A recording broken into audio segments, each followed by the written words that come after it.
In today's episode of What Tower Got Power Creeped Now, we've got the big one. Basically, it's got more damage now. 4xx big one from 8 to 10, and if you cross path, now the damage over time is increased heavily from 7 to 12. Additionally, small DOT buff from the biggest one, 60 to 65. And with this buff, I'm gonna try to black border the new map Enchanted Glade, which I think is pretty good for mortars, because with the changing lanes every round, you can move your mortars, if you aren't lazy to micro, to the ideal spot, and it seems like you can't put towers, like, in the entrance, so that's how mortars get a nice head start. So I'll have you know, this is gonna be a completely blind black border run, as in, I haven't done any testing beforehand of if this strategy will work at all. We're just gonna wing it, and hopefully the mortars are good enough with their buff now to be able to get what we need. Round 6 is good, because I will admit, like, depending on the map, sometimes I like to practice before jumping into it, like, say, sandboxing late game rounds with a certain amount of money, certain defense, just to make sure it would work. Although that's mostly reserved for the hardest maps. This one being only labeled advanced probably doesn't warrant the need for that. I think to play it safe also, Mortar's still a while away, so we'll get 2 subs and a Dark Monkey. And maybe now we can start saving up for it. Now, just because I'm saying it's another tower that is yet again being power crept, doesn't mean it's not deserving of a buff. Because I guess even before 47.0, people didn't really use the big one much, or hell, the biggest one. But it's crazy to think how far of a way it's come. And also, it seems like I'm gonna need to buy a little bit more to defend until the mortar. Good to know. Say, how does sniper line of sight work? Well, it doesn't see very early up top here, but it can kind of sneak through with the line of sight angles there, so we'll try this. Anyway, regardless of the mortar being slightly underpowered right now, it's still crazy to think about how bad it was, like, when it came out, in that the big one only did 5 damage, half of what it is right now in this update, and the Bernie stuff was normal. Like, the 402 crosspath did not get you more DOT like it does now. I think it was just the static 1 that Bernie stuff gave, so really makes you think, eh? Anyway, Mortar can be afforded now. I was contemplating going Striker first, but I think I'd rather the reliability of moving the Mortar every round as opposed to relying on Striker. So Sniper is good at whittling down these strong balloons that the Mortar ends up missing. Like, say for the first pink balloons on round 15 here. Should be able to get through it without needing to micro the Mortar back here. Actually, I will now. And close is clear. Striker can go here, I guess. Doesn't really matter in terms of where I put the mortars, you know. I'd like it close enough to my other support defense, like probably a glue later on, just so that I can get a village to, well, discount all of them. However, because it is a blind black border, I'm not going to be greedy and save $100 on this upgrade just to spend 2k or take 2k longer to get to it. It's better playing safe than sorry, at least just in this case. Those pinks are very fast. I think what I'm planning to do, or what I'm gonna think about doing, is having multiple mortars, because, you know, it got, well, the main buff is to the Bernie stuff, but this does buff the 420 crosspath as well. And I think for reliability reasons, I'd rather have a 520 biggest one than a 502. So that's why we're gonna get 120 in this one, upgrade it to 320 as soon as I can. All these yellows are really spooky with how fast they are. Move it here. Ability. That was kind of close. Camos, I'll just get the night vision goggles. But we should get a 320 by around 33. Would be nice. Don't die, don't die. Okay. I'm making this much closer than I should be for an advanced map. I think for reliability reasons, we'll get at least 1 reactor, not just submerged sub, but reactor, because I want some damage in the backside in case, like, my mortars, or I can't keep trusting me to perfectly micro every round, you know what I mean? Granted, it doesn't need to be perfect, but one slip up where I have to move my mortar on the backside earlier than expected could spell death for me. You know what I mean? Like, you see there, just 1 pink leaking could screw me over. And also accidentally starting the round too early, like right now, for example. Yeah, hold up. Ability? I'm dead. Told ya. A few moments later. So this is what playing safe looks like, folks.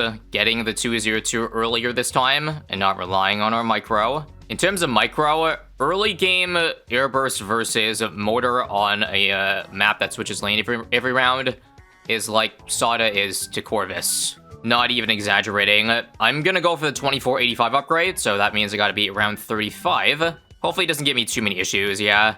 Oh crap, the Mortar turns into the rainbows into yellows, but that's okay.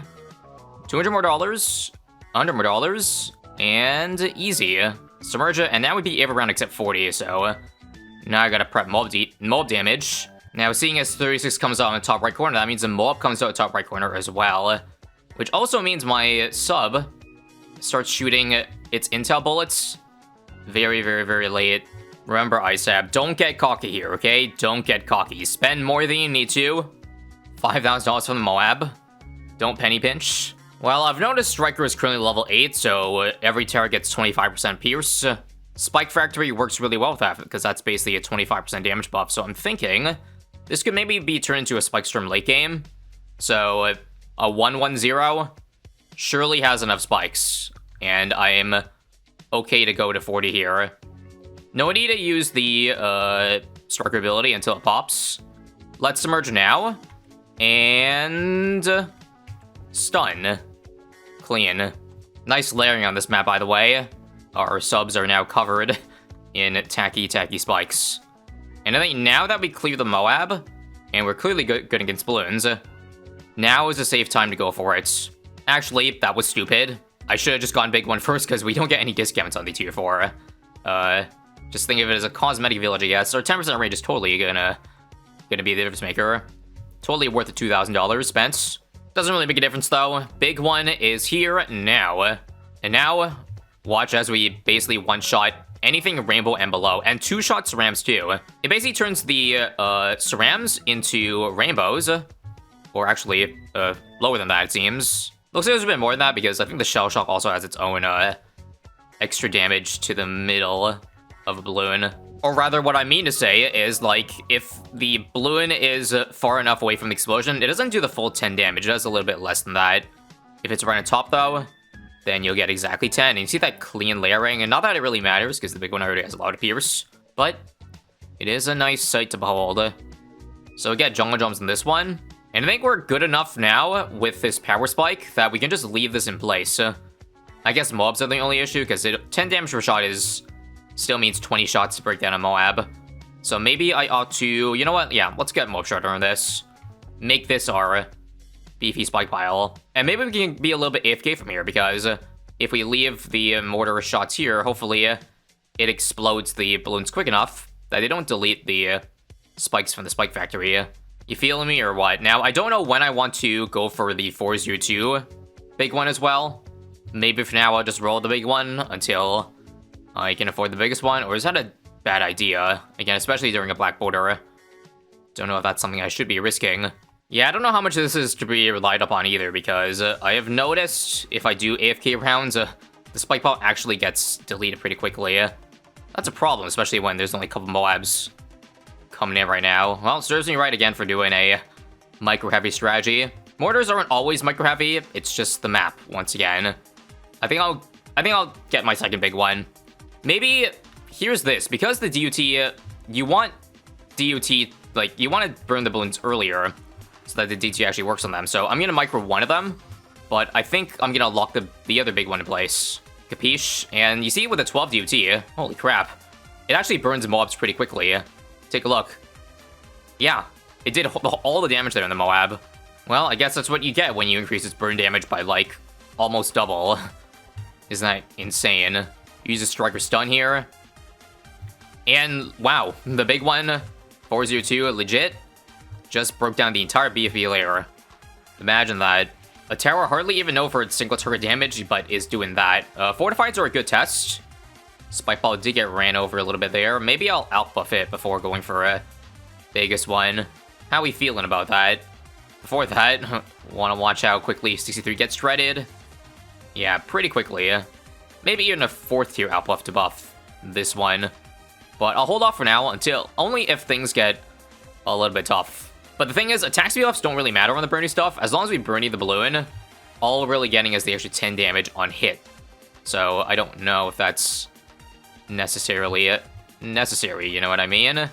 Now, some of you are probably thinking, ISAB, why, if you have this Striker level 7 ability that allows you to follow both mortars, all mortars with your mouse, why don't I use that instead of, you know, if I need to micro to a design, which I think I will, because, again, I'm going to upgrade this one to biggest one. And so if that's going to be the main DPS, then I should start microing that one, like, in the entrance, you know what I mean? But then again, I still want to have this one, get some early burn damage in. But even despite that ability, I just don't like the fact that it's not full uptime. So, like, it's always going to be a temporary feeling of getting to follow your mouse all the time, which makes it really, really janky. Like, does that make sense?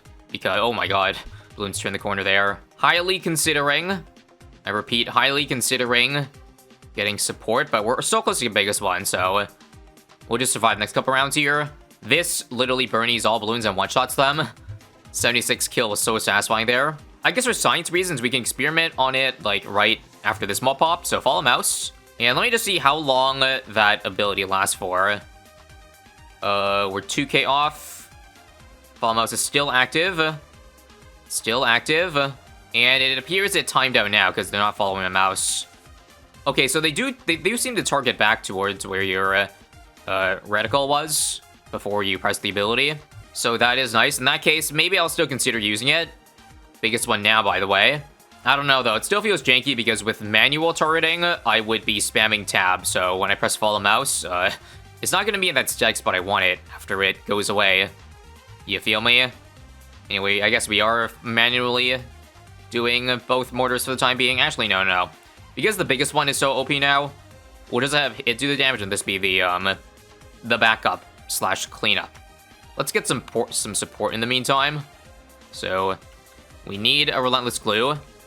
For sure. So far looking pretty clean. And you know what? Let's get stronger stim, and here's this. I'll use the follow mouse ability for, I guess, whenever possible. But I'm gonna keep my cursor hovered over the biggest one, so I can keep manually targeting this one, but still have that one, that burny stuff, every time the follow mouse ability is up.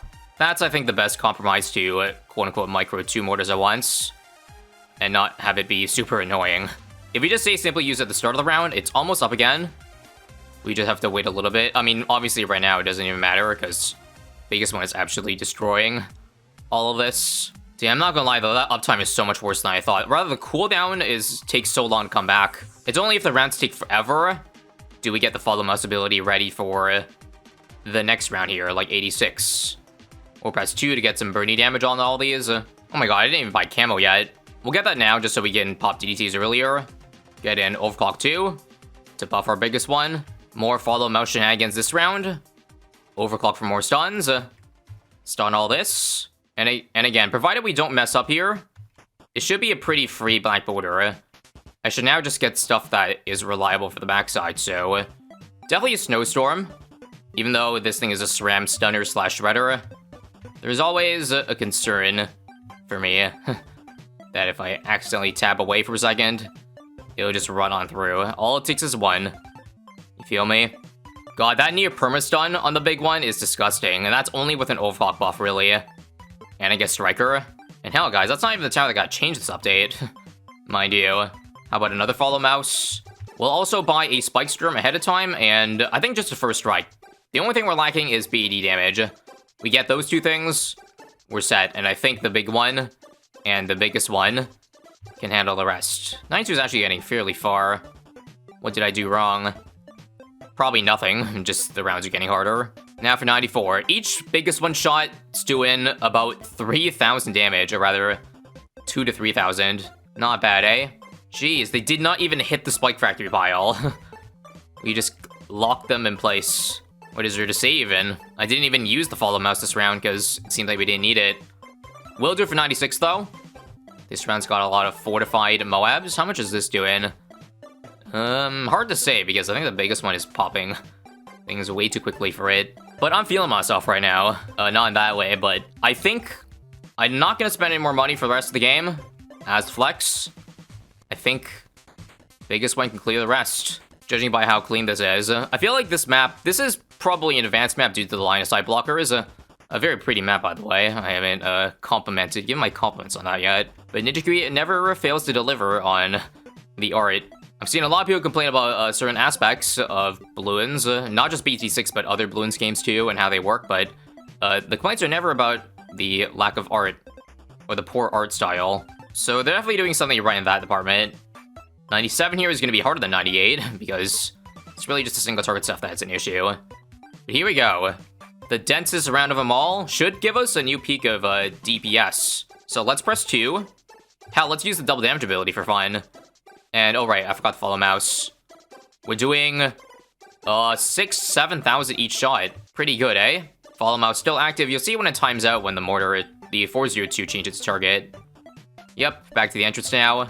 Another stun. I'm hoping that I still have the level 10 ability for around 100.